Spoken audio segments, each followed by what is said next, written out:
আসুন দেখি ঈশ্বর জেরেমিয়ার মধ্য দিয়ে কি বলেছেন, যে তিনি লোকেদের জন্য বৃথাই মধ্যস্থতা করছিলেন।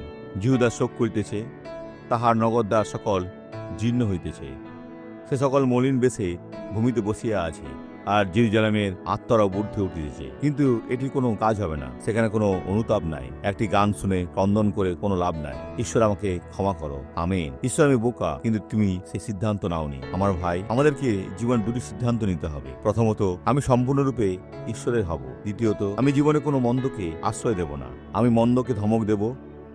যিশুর নাম ব্যবহার করে ধমক দিন। মন্দ আপনাকে ছেড়ে যাবে, আপনি ধন্য হবেন। সেটাই যা ঈশ্বর আপনাকে বলেছেন।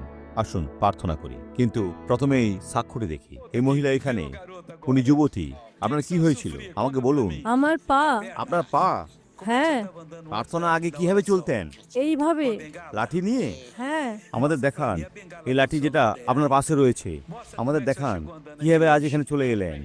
এইভাবে? শুধু এইভাবে? এখন এটা নিজের কাঁধে রাখুন। এই লাঠি যখন আপনার কাঁধে রয়েছে তখনই সেটা ভালো লাগবে।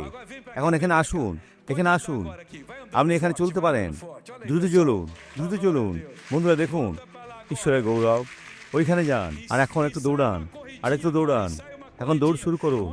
যান আর দৌড়ান বোন, দৌড়ছে। কারণ প্রার্থনা করি যেন ঈশ্বর এই ব্যক্তিকে আশীর্বাদ করেন যিনি অনুতাপ করছেন, আর বলি এই জীবন থেকে সমস্ত মন্দ বেরিয়ে যাও, যিশুর নামে চলে যাও। আর আপনি ঈশ্বরের দিকে নিজের হাত তুলুন, বলুন ধন্যবাদ। বিশ্বাস করি আপনি বিজয়ী।